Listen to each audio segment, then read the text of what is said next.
आज हम iron deficiency anaemia का 3rd लेक्चर पढ़ेंगे। इससे पहले मैंने 2 लेक्चर पढ़ा रखे हैं, यानी कि फर्स्ट जिसमें यानी कि पैथोफिजियोलॉजी और किस तरह से यानी कि आरबीसी का फॉर्मेशन होता है, और सेकंड में क्या सिम्टम है और क्या एनीमिया के कारण है, वो मैंने पढ़ा रखा है। अगर नहीं पढ़ा है तो पढ़ लें आप। देखो, मैंने जो सिम्टम बताए थे वो एक्यूट आयरन डिफिशियंसी एनीमिया के। आज हम क्रॉनिक आयरन डिफिशियंसी एनीमिया के सिम्टम पढ़ेंगे। तो इसमें ज़्यादा नहीं है, सिर्फ 2-3 सिम्टम है। और हाँ, इसके बाद हम एग्जामिनेशन और इन्वेस्टिगेशन 2 और पढ़ेंगे साथ में इसके। तो फर्स्ट सिम्टम जो होगा इसका क्रोनिक का, ठीक है, चिलोसिस, सॉरी मतलब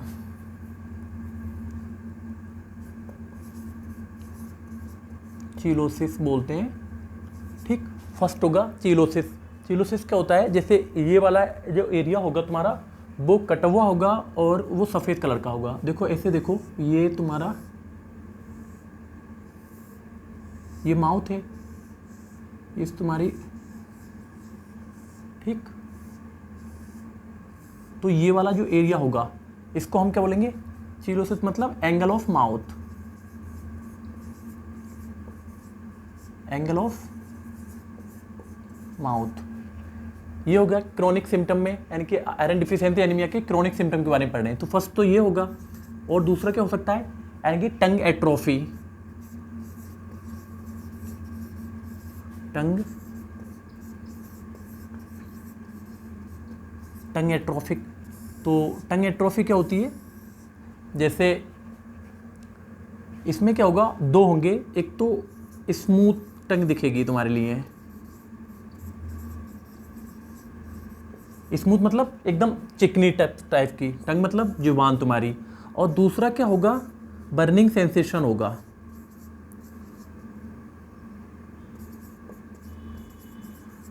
ठीक है।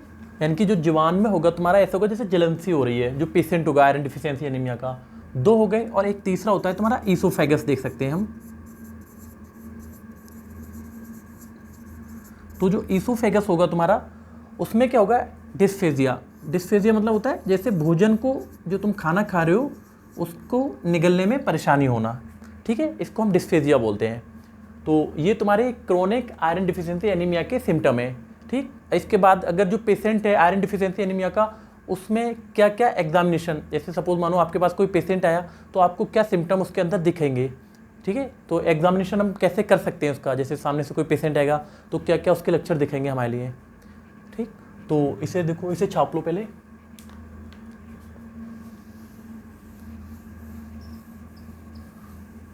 ठीक। देखो, अगर कोई भी एनीमिया का पेशेंट आपके पास आया तो आप सबसे पहले क्या देखेंगे, जैसे उसके हेयर को देख सकते हैं। तो हेयर क्या होंगे, ब्रूटल होंगे। जैसे एक तो होते हैं शाइनिंग हेयर होते हैं तुम्हारे बाल, और एक होते हैं जैसे जो एनीमिक पेशेंट होगा उसमें खुदरे, यानी कि एकदम शाइनिंग नहीं होगी उसके हेयर में, ठीक। और आप उसका फेस देख सकते हैं, तो फेस जो होगा उसका एकदम वाइट कलर का होगा, और डल होगा। डल मतलब जैसे सुस्त सा, जैसे मुरझा सा गया हो। और लस्टरलेस होगा। लस्टरलेस मतलब जैसे मानो जैसे एक ग्लो टाइप बोलते हैं हम, तो ग्लो नहीं होगा उसके चेहरे पे। उसकी आई देख सकते हैं, यानी कि पैल्पेब्रल कंजक्टिवा, तो वो क्या होगी, वो वाइट कलर की होगी, ठीक है। तो देखो एग्जामिनेशन आप क्या क्या कर सकते हैं,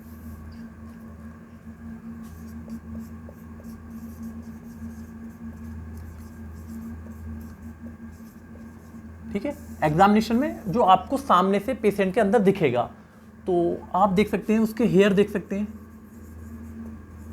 ठीक। तो हेयर क्या होंगे उसके, ब्रूटल होंगे।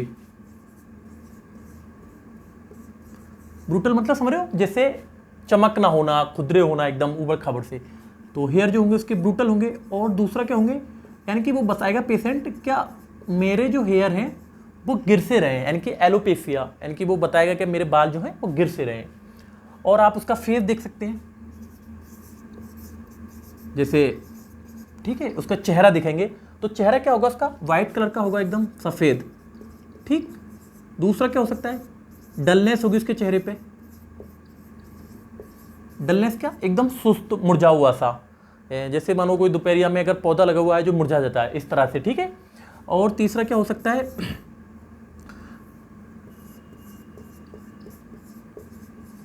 लस्टरलेस, लस्टरलेस क्या होता है, यानी कि जो ग्लो बोलते हैं हम चेहरे पे, वो मतलब चमक नहीं होगी, यानी कि रूखी तुखी, तो उसकी यानी कि फटी सी त्वचा होगी। ठीक है, ये और उसका क्या देख सकते हैं हम, आई देख सकते हैं। तो आई में हम क्या देखते हैं, देखो एक तो एनीमिक पेशेंट होता है, एक जॉन्डिस का पेशेंट होता है। तो जो एनीमिक पेशेंट होता है उसमें हम पैल्पेब्रल कंजक्टिवा देखते हैं, और जो जॉन्डिस का होता है हम उसके स्क्लेरा देखते हैं। तो जो पैल्पेब्रल कंजक्टिवा जो होती है तुम्हारी, तो वो वाला, ये वाला एरिया जो होता है ये पैल्पेब्रल कंजक्टिवा होता है, और जो स्क्लेरा होती है वो ऊपर वाला एरिया होता है। ठीक है, तो हम आई में उसकी पैल्पेब्रल कंजक्टिवा देखेंगे।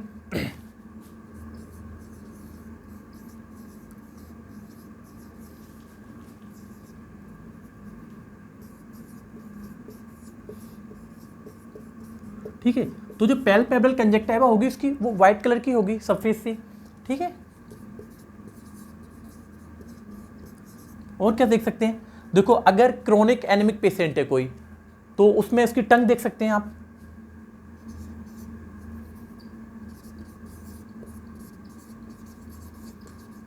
लेकिन टंग जो आपको दिखेगी सिर्फ क्रोनिक पेशेंट में। देखो एक्यूट और क्रोनिक में अंतर होता है, जैसे क्रोनिक लंबा खिंच गई कोई बीमारी आपकी, तो वो क्रोनिक हो जाती है, और एक्यूट जैसे हाथ के हाथ होती है। तो जैसे टंग उसकी क्या होगी, वो स्मूथ होगी। ठीक है, ये हो गया। और क्या देख सकते हैं आप उसका,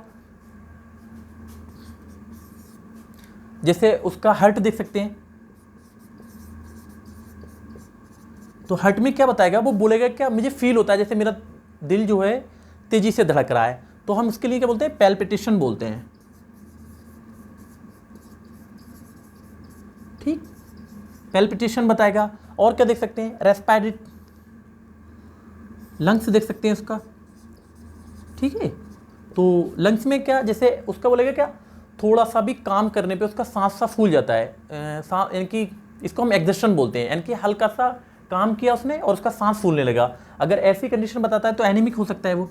ठीक है, तो इसको हम सांस फूलने को हम डिस्निया बोलते हैं। ठीक, ये देखो अगर इतने सिम्टम जैसे ये मिलेंगे तुम्हारे लिए, एग्जामिनेशन अगर आपने किया पेशेंट के अंदर, और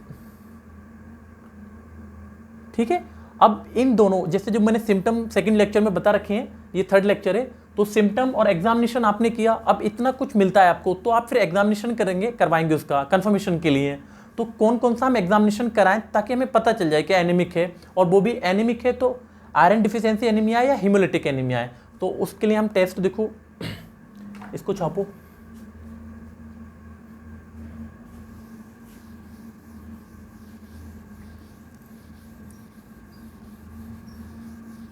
ये तो एग्जामिनेशन हो गया। हम अब इन्वेस्टिगेशन पढ़ेंगे, यानी कि कौन कौन सी इन्वेस्टिगेशन हम लिखवाएं जिससे कंफर्म हो जाए क्या ये जो यानी कि आयरन डिफिशियंसी एनीमिया है। ठीक है, तो हम इन्वेस्टिगेशन क्या लिखेंगे,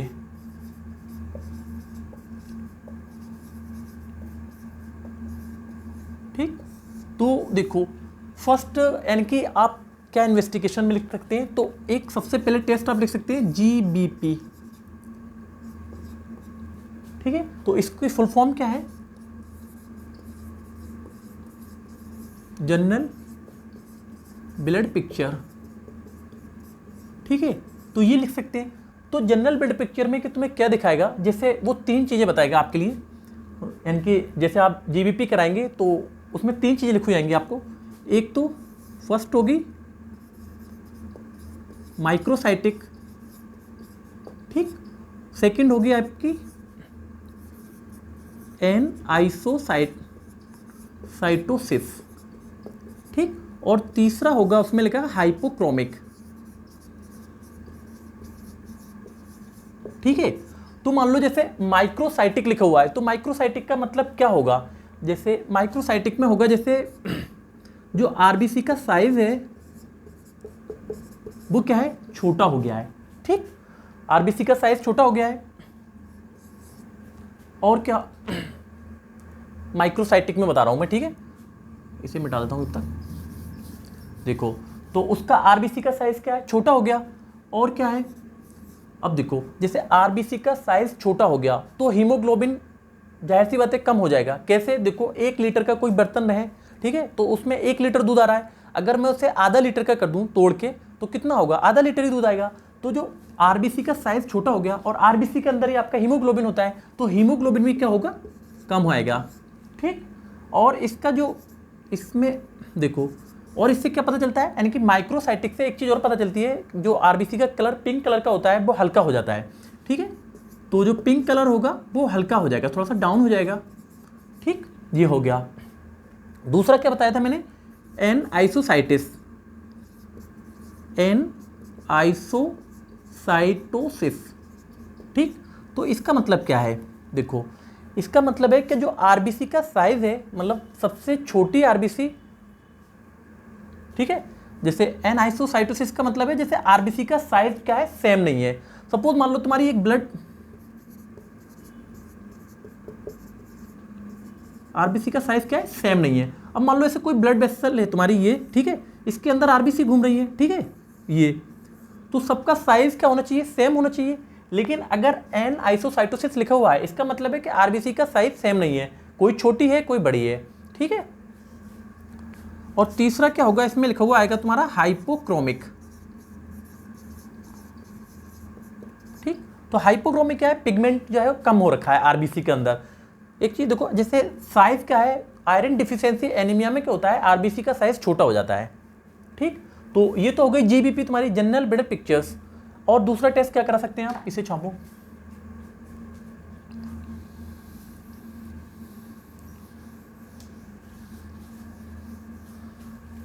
देखो, एक आप करा सकते हैं सीबीसी, कंप्लीट ब्लड काउंट, तो आप दूसरा करा सकते हैं सीबीसी करा सकते हैं, यानी कि बी। ठीक है, तो आप सीबीसी करा सकते हैं, कंप्लीट ब्लड काउंट।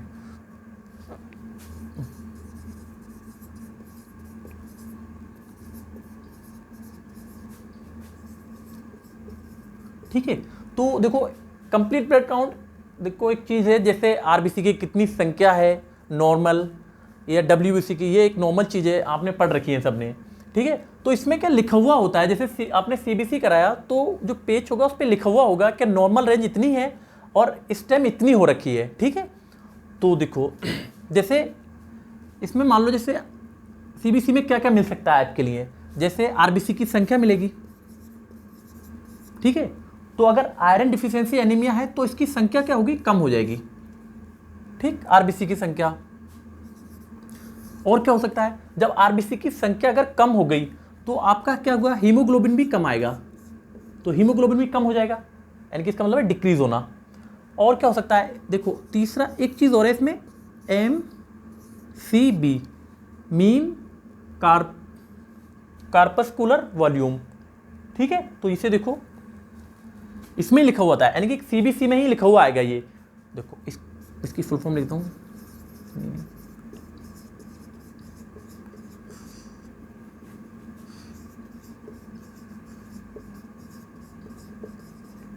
ठीक है, तो मीन कॉर्पस्कुलर वॉल्यूम। अब ये क्या होता है, जैसे इसका मतलब है एवरेज साइज ऑफ आरबीसी, यानी कि जो आरबीसी का साइज है उसको मेजर करता है ये। ठीक है, तो इसका जो नॉर्मल रेंज होती है एमसीबी की, वो नॉर्मल होगी आपकी, ये होती है 80। ठीक है, और एबनॉर्मल कितनी होगी, देखो अब एबनॉर्मल या तो 80 से ज्यादा आएगी या कम आएगी। ठीक है, अगर 80 से ज्यादा आ रही है, सपोज मान लो आपका ये 80 से ज्यादा हो गई एबनॉर्मल, तो इसका मतलब क्या है, क्या इसमें क्या है, या तो विटामिन B9 की कमी है, यानी कि फॉलिक एसिड, या विटामिन B12, साइनोकोबिलामिन, या कोई हेपेटिक डिजीज है। ठीक है, अगर ये 80 से कम आ गया, मान लो 80 से कम आ गया, तो क्या है, इसका मतलब है कि आयरन डिफिशियंसी एनीमिया हो रखा है इसके लिए।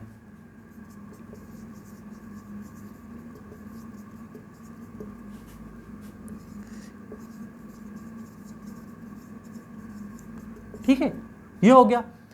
और इसके बाद क्या होता है, एक और होता है, मतलब सीबीसी के अंदर ही होगा, MCHC, mean corpuscular haemoglobin concentration. ठीक है, देखो मैं लिख रहा हूं उसे,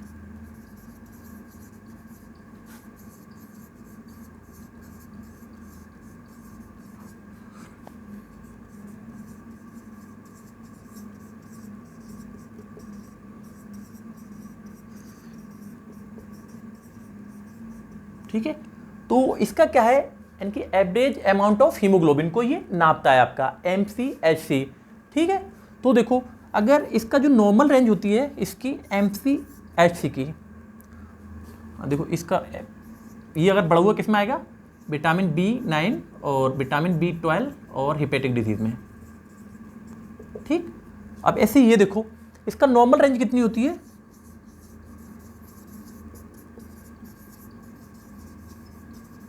ठीक है, इतनी होती है नॉर्मल। अब एब नॉर्मल में या तो इससे बढ़ा हुआ आएगा या फिर कम आएगा।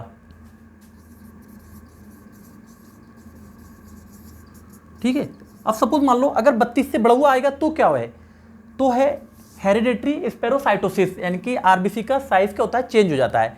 तो वो क्या है, वो हिमोलिटिक एनीमिया की कंडीशन है। हम नेक्स्ट मतलब आगे वाले लेक्चरों में पढ़ेंगे उसे। अगर बढ़ा हुआ आता है तब, और अगर कम आ रहा है तो क्या है, iron deficiency anaemia.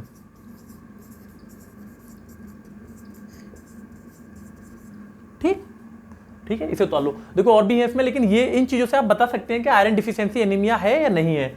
Mostly in दो चीजों से आप कंफर्म कर देते हैं पूरी तरह से। ठीक है, उतारो।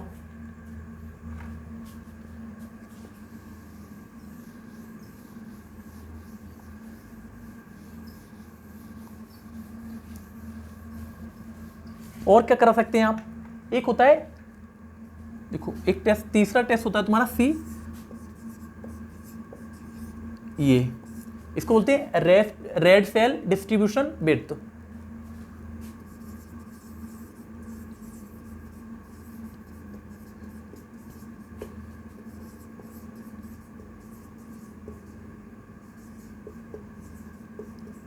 ठीक है, तो देखो इसका मतलब जैसे सबसे छोटी आरबीसी और सबसे बड़ी आरबीसी के साइज में डिफरेंस कितना है, इसको देखने के लिए हम रेड सेल डिस्ट्रीब्यूशन विड्थ कराते हैं। ठीक है, इसका जो नॉर्मल वैल्यू होती है,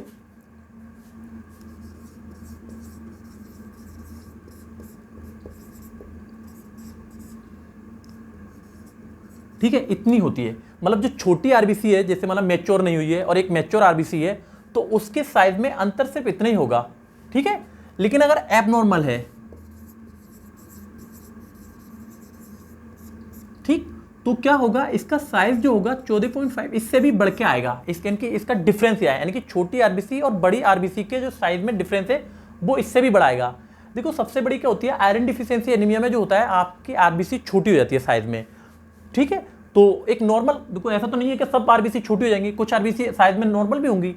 तो नॉर्मल आरबीसी और छोटी आरबीसी के साइज का डिफरेंस इतना, इससे भी ज्यादा बढ़ जाता है। ठीक है, अगर साइज इतना आ रहा है तब पता लग सकता है कि आयरन डिफिशियंसी एनीमिया है। और क्या हो सकता है, देखो ये टेस्ट हो गया, और आप करा सकते हैं, देखो सीरम फेरेटिन करा सकते हैं।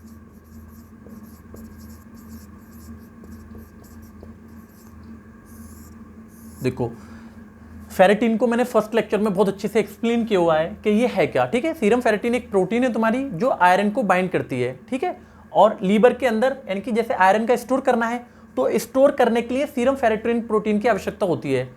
ठीक, अब देखो इसका जो नॉर्मल रेंज होती है सीरम फेरेटिन की,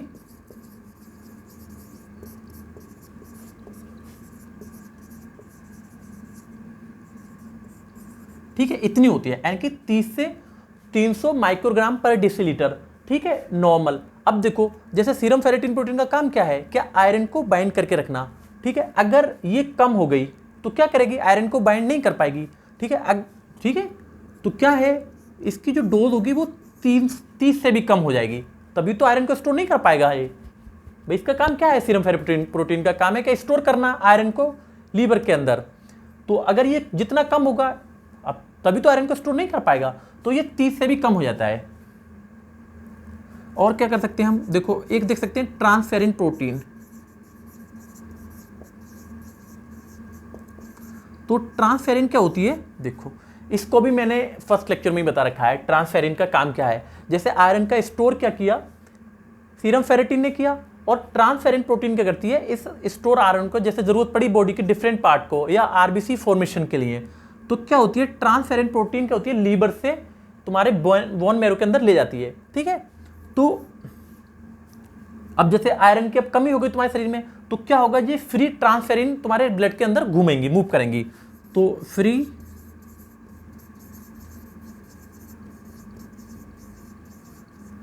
ट्रांसफेरिन प्रोटीन क्या होंगी, बढ़ जाएगी, इसका मतलब होता है इंक्रीज होना, ठीक है। और क्या होगा,